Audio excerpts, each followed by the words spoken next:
네, 코로나19 신규 확진자는 어제 1,575명으로 이틀 연속 1,000명대를 이어갔습니다. 그러나 연휴 여파가 우려되는 데다 한글날 연휴도 기다리고 있어 추가 확산 우려가 여전합니다.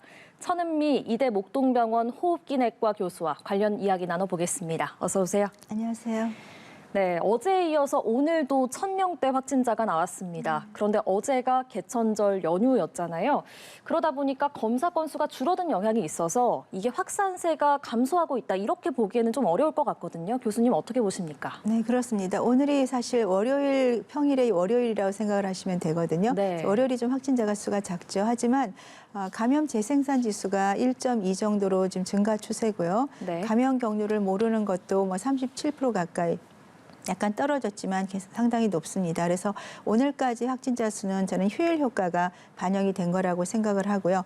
이번 주뿐 아니라 다음 주도 휴일이 있기 때문에 네. 아마 이 확산세를 우리가 추이를 보기 위해서는 다음 주 중후반 정도의 그 확산세 추이를 봐야 될 것이고, 수도권에서 이동량 감소가 지금 사실은 좀 어렵죠. 많이들 여행을 가시고 모이기 때문에 확산세가 저는 증가될 확률이 매우 높고, 그렇다면 우리가 10월 말이나 11월 초에 위드 코로나를 지금 시행하려고 계획을 하고 있기 때문에 분명히 이번 달에 확진자 수를 좀 감소를 시켜야지만 우리가 원하던 시기에 시행을 할 수 있을 것 같습니다. 네, 그러면 이번 주 중후반에는 어느 정도로 확산세를 예상을 하시는지요?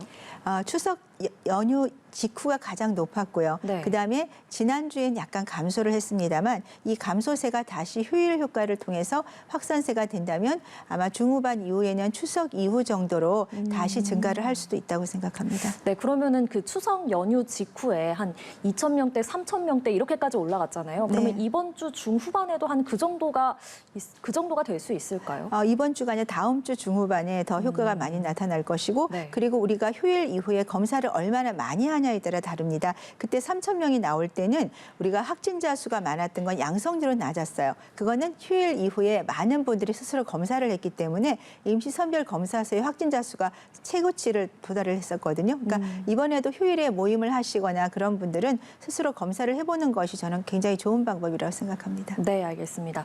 교수님이 말씀하신 것처럼 이렇게 이동량과 모임이 계속 늘어나다 보니까 아무래도 다음 주까지 좀 확산세는 지속될 것 같은 그런 느낌도 드는데요. 그럼 정부는 다음 달에 단계적 일상 회복, 즉 위드 코로나를 시행하겠다, 이렇게 밝혔는데 이 계획이 그럼 가능할 거라고 보십니까? 다음 달에? 위드 코로나를 위해서는 전제 조건은 확진자 수를 지금보다는 줄여야 되고요. 네. 한 1,000명 이하로 좀 줄이는 게 필요하다고 생각이 들고요. 1,000명 이하요? 네, 예. 500명 이하가 좋겠지만 조금 그건 어려울 것 같습니다. 그리고 가장 중요한 것은 해외 사례를 보면 확진자가 줄었더라도 이 재택 치료를 우리가 지금 얘기를 하고 있죠. 확진자 수가 갑자기 늘어도 의료 체계를 유지하기 위해서 지금 전국적으로 재택 치료를 확대를 하고 있습니다. 하지만 아직까지는 정착이 되지 않았고 10월 이내로 각 지자체의 의료진들과 연계를 해서 네. 집에서 치료하시는 분들의 대상자를 정확히 정하고, 그 대상자들이 만일에 응급 사태가 되면 바로 이송할 수 있게 의료 시스템이 준비가 돼야 됩니다. 또한 11월 정도가 되면 해외에서의 경구 치료제가 지금 국내에 도입이 되고, 네. 국내에 사용 중인 항체 치료제를 같이 도입을 해서 우리가 주사나 경구 치료제를 통해서 집에서 치료를 함으로 인해서 입원이나 중증도를 줄일 수 있게 된다면 확진자가 지금보다 훨씬 증가를 하더라도 안정적으로 위드 코로나를 갈 수가 있습니다. 그래서 우리가 위드 코로나를 가기 위한 전제조건 의료 체계가 정비가 되고, 두 번째는 확진자를 최대한 줄여야 되고요. 이 두 가지가 같이 준비가 돼야 될 것 같습니다. 네, 또 위드 코로나를 위해서는 치료제가 참 필수적일 것 같다. 그래야 또 재택 치료가 원활하게 가능할 테니까요. 그런 생각도 이제 교수님 말씀 들어보니까 들고요. 또 오늘 저녁 8시부터 고등학교 1학년, 고등학교 2학년, 그러니까 만 16살과 17살 청소년의 백신 접종 사전 예약이 시작이 되죠. 그런데 이렇게 학생들을 둔 부모님의 마음이 참 걱정이 많이 되실 것 같아요. 부작용이 이게 어른이 코로나19 백신을 맞아도 그 이후에 되게 힘들다, 이런 말씀들이 많잖아요. 그런데 우리 아이가 이거를 버텨낼 수 있을까, 이렇게 걱정하시는 부모님들이 많으실 것 같은데 어떤 조언 주시겠습니까? 학생들은 사실은 코로나에 걸려도 영국 연구를 보면 100만 명 중에 2명 정도만 사망한 사례가 나왔어요. 그 네. 정도로 가볍게 앓거나 무증상이 많기 때문에 부모님 입장에서는 코로나 백신을 학교를 가기 위해서 감염을 차단하기 위해서는 맞아야 되는데 네. 그런 어떤 지금 신근염이 가장 문제가 되거든요. 우리가 12세에서 15세에서는 이 코로나에 걸리는 확률은 사실 100만 명 중에 44명 정도인데 비해서 2차 접종을 하는 경우는 162명이 특히 남학생들이 주로 걸립니다. 그렇기 때문에 1차 접종을 하는 경우에는 한 13명, 12명 정도 굉장히 적어요. 그러니까 코로나의 감염 비율보다 한 3배 이상 감소를 하기 때문에 영국이나 홍콩 같은 경우는 1회 접종만 권고를 하고 있습니다. 네. 그렇다면은 우리가 1회 접종을 개별적으로 원하는 분들은 접종을 하고요. 그렇지만 2회 접종을 하셔야 되는 학생들이 청소년이 있어요. 신경학 쪽으로 뭐 내성마비가 있다든지 네. 어떤 암의 투병을 하고 있다든지 아니면 당뇨라든지 만성 간 폐질환이 있거나 동거인 자체가 면역이 떨어진 질환을 갖고 있는 경우는 2차 접종까지 권해드리는 것이 좋고요. 네. 나이가 어릴수록 이 신근염 빈도가 높습니다. 물론 대부분은 완치를 할 수가 있어요. 그래서 그런 거를 잘 고려하셔서 부모님들이 조금 결정을 하시면 도움이 될 것 같습니다. 네, 그러면은 어른들보다 아무래도 아이들에게서 그 백신 접종 이후 뭐 이상 반응이랄까요? 그런 백신 후유증이랄까요? 이런 게 조금 빈도가 높다고 볼 수 있는 건가요? 그렇진 않습니다. 접종 후에 우리 흔히 말하는 발열이나 근육통 네. 이런 것은 유사합니다. 단지 신근염 발생 빈도가 성인에 비해서 청소년이 빈도가 높기 때문에 그 점만 우리가 주의해서 잘 관찰을 하면 될 것 같습니다. 네, 알겠습니다. 또 임신부가요, 오는 8일부터 백신 사전 예약을 받습니다. 18일부터 백신을 맞게 되는데요. 그런데 또 임신부 역시 또 걱정하시는 분들이 참 많아요. 이게 백신 맞고 나서 열이 나잖아요. 이게 가장 흔한 어떻게 보면 그런 반응인데 그렇게 열이 나게 되면 태아에게 이게 안 좋은 영향을 미치지 않을까 이렇게 걱정하시는 분들도 있고 그리고 그러면 해열 진통제를 먹어야 되는데 이 약이 또 안 좋지 않을까 이렇게 걱정하는 분들도 있거든요. 어떤 말씀 주시겠습니까? 열이 날 때는 고열이 나면 태아한테 안 좋을 수 있기 때문에 네. 타이레놀 같은 그 해열제를 드시는 거는 무방합니다. 관계가 없으시니까 복용을 하셔도 되고요. 네. 단지 이제 임산부들이 이 접종에 대해서 아직까지 조금 불안한 점이 있을 수는 있어요. 그런데 네. 임산부는 감염률도 2배 가까이 높고요. 입원율도 70% 이상 높다는 해외 보고도 있고 국내에도 위험도가 6배 정도 높다고 지금 국내 자료도 나와 있죠. 그리고 조금 좋은 점은 만일에 임산부가 이 백신 접종을 했을 때는 99% 태아가 항체를 갖고 나온다고 합니다. 네. 그렇기 때문에 아이도 태어났을 때 이제 코로나 예방 효과가 있습니다. 다만 이제 언제 접종하냐에 따라서는 사실은 뭐 언제 접종하셔도 상관이 없고요. 다만 어떤 본인이 비만이나 당뇨, 면역 질환이 있는 경우는 가능한 한 빨리 접종하는 것이 좋다고 되어 있습니다. 특히나 걱정하시는 유산에 대해서는 네. 접종을 우리가 그 임신 상반기, 그러니까 20주 이내에 주사 접종을 한 이런 임산부들을 연구를 봤더니 유산 비율은 전혀 관계가 없다고 되어 있습니다. 그리고 어떠한 연구에도 위험도가 증가했다는 연구는 없습니다. 지금까지는. 물론 장기 연구는 앞으로 연구가 필요하겠지만 지금의 연구로는 임산부들이 어떤 연구는 한 15배 사망률이 높다는 연구도 있기 때문에 코로나에 감염됐을 때. 그렇습니다. 네. 가능하다면은 임신의 어떤 주기에 본인이 원할 때 접종을 하는 것이 필요하다고 생각합니다. 네, 그러면 약은 타이레놀 말고 다른 약은 조금 먹으면 안 아니, 좋은 상관없습니다. 약은 본인이 원할 때 드실 수 있는데 네. 사실은 저도 주사를 접종을 했지만 네. 그렇게 막 고열이 나지는 않으세요. 보통 38도 미만의 오른 열은 보통 물을 잘 드시고 휴식을 취하면 대부분 완화가 되기 때문에 너무 걱정하실 필요는 없을 것 같습니다. 네, 근데 언제든지 본인이 원할 때 뭐 백신 접종을 맞아도 된다 이렇게 말씀을 하셨는데 네.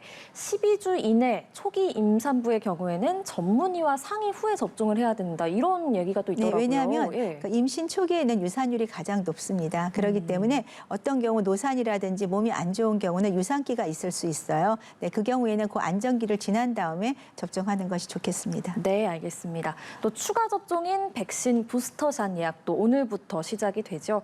어떤 분들이 이 부스터샷 맞게 되는 건가요? 우리가 백신이 처음에는 이게 항체 효과가 어느 정도 유지될지 몰랐는데 네. 연구들을 보면 6개월 정도가 지나면 효과가 떨어지는 걸로 되어 있습니다. 그래서 접종한 지 6개월이 지난 60세 이상의 어르신들을 접종을 지금 이제 권고를 하고 있고 우선적으로는 고위험군인 75세 이상과 요양시설에 계시는 분들을 이제 주사를 할 겁니다. 그리고 또 하나 코로나19를 치료하는 병원에 있는 의료진들도 조만간 이제 예약을 하고 주사를 맞게 될 것이고요. 네. 이스라엘 연구에 이스라엘이 가장 먼저 부스터샷을 했던 나라입니다. 그곳에서 주사를 맞은 부스터샷을 한 연구를 봤더니 감염력이 11배 정도 예방률이 높아지고요. 네. 중증도는 거의 19.5배, 20배 정도 높아지는 걸로 되어 있기 때문에 모든 분이 부스터샷을 할 필요는 없고요. 지금처럼 역가가 떨어졌을 때 중증으로 갈 수 있는 고위험군에 대해서는 부스터샷이 도움이 될 수 있고 부스터샷을 했을 때 우리가 느끼는 부작용은 2차 접종 때와 큰 차이가 없다고 되어 있습니다. 네, 알겠습니다. 그런데 또 이 부스터샷 하면은 어떤 백신을 부스터샷으로 접종을 받게 되는 건가 이렇게 또 궁금하신 분들도 계실 것 같거든요. 초기 2회 접종 때 맞은 백신과 같은 백신으로 부스터샷을 한다고 네. 하는데 이거는 어떤 특별한 이유가 있는 겁니까? 우리가 연구를 할 때 네. 원래 했던 주사를 그대로 부스터샷을 했거든요. 파이자 같은 경우는 2차 화이자 후에 3차 화이자 접종을 했던 것이고 네. 모더나도 마찬가지로 얀센은 아직 연구가 나와 있지 않기 때문에 조만간 연구가 나오면 얀센도 아마 부스터샷을 할 것으로 되어 있고요.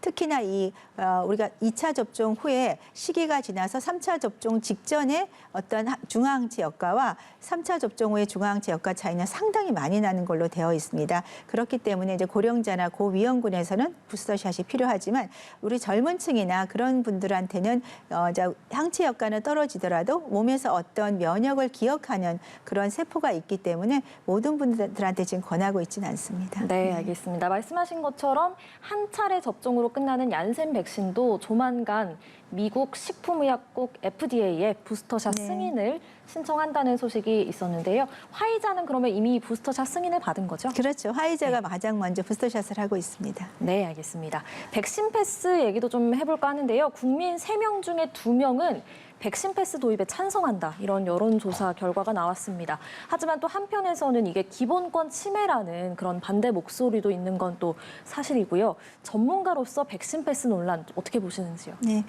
정부 입장에서도 이제 한시적으로 일상 복귀를 위해서 도입을 한다고 얘기를 하셨습니다. 네. 백신 패스라고 하는 것이 어떻게 들으면 조금 너무 어떤 불이익이 오는 게 아닌가 생각할 수는 있지만 사실은 우리가 마스크를 쓸 수 있는 공간에서는 저는 백신 패스가 크게 필요치는 않다. 특히 이제 일반인들이 백신 패스를 한다고 하니까 부득이하게 어떤 건강 문제로 인해 접종을 하지 못한 분들이 있습니다. 알러지가 네. 있다든지 아주 건강 상태가 나쁜 경우 이런 분들한테 이제 불이익이 간다고 생각할 수 있지만 저는 마스크를 쓸 수 있는 공간, 뭐 백화점, 병원, 마트 이런 공간에서는 저는 같이 사용할 수 있다고 생각이 들고요. 하지만 접종을 하지 못한 경우에는 우리가 고위험 시설인 주점이라든지 클럽, PC방, 노래방 같은 경우는 가능한 한 이런 분들은 이제 조금 제한을 하시는 것이 맞고요. 음식을 먹는 곳 그렇죠. 말씀하시는 거네요. 예. 마스크를 벗어야만 되는 벗고, 공간은 안 하시는 것이 좋지만 식당이나 카페를 다 못 가는 거는 조금 차별이 될 수 있기 때문에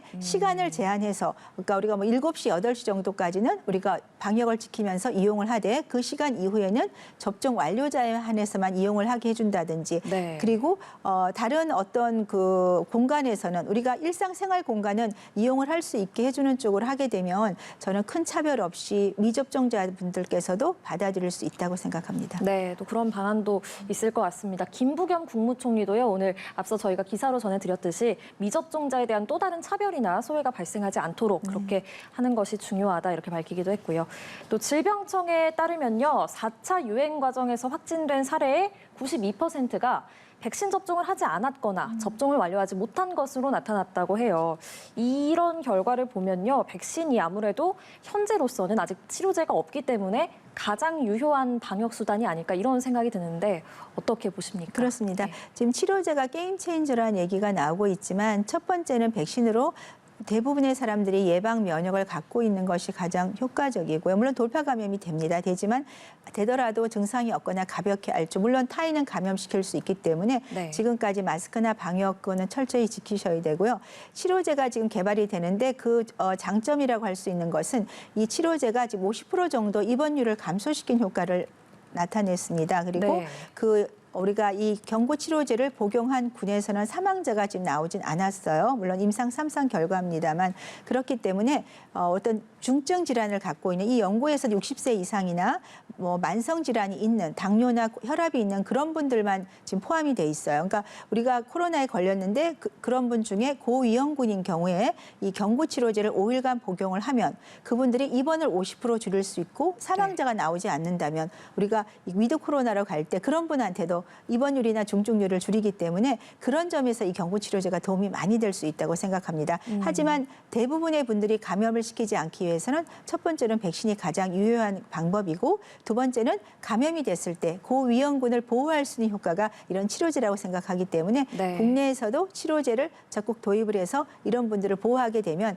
우리가 독감처럼 뭐 수십만 명이 감염이 되더라도 우리가 독감처럼 같이 생활할 수 있는 그런 방법이 지금 하나씩 나오고 있다고 생각합니다. 네, 그런데 그 교수님 말씀처럼 그러면은 백신 접종률을 높이는 것도 굉장히 중요할 것 같은데요. 미접종자가 있거든요. 미접종자가 583만 명이 있는데 현재 이 미접종자들의 그 예약률도 10% 미만을 계속 기록하고 있고요. 이 미접종자가 백신 접종에 참여하게 하려면 어떤 방안이 가장 좋을까요?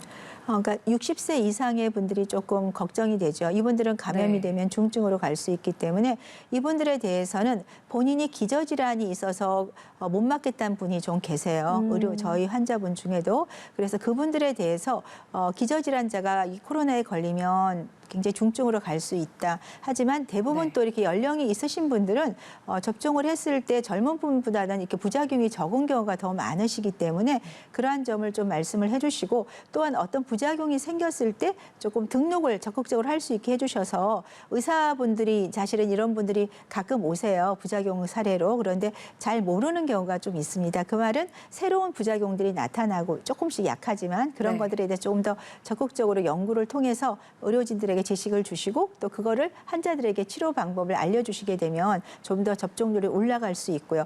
특히나 이제 젊은 층에서는 우리가 직접 대면을 하는 민원인을 대면한다든지 본인이 운동이나 음악이나 공연에 참여하는 분들은 마스크를 벗으셔야 되거든요. 네. 그러니까 그러한 경우는 조금 적극적으로 백신 접종에 참여할 수 있도록 좀 독려를 해주시는 것이 좋을 것 같습니다. 네, 알겠습니다. 오늘 코로나 관련 이야기는 여기까지 나눠보겠습니다. 천은미 이대 목동병원 호흡기내과 교수와 함께했습니다. 고맙습니다. 감사합니다.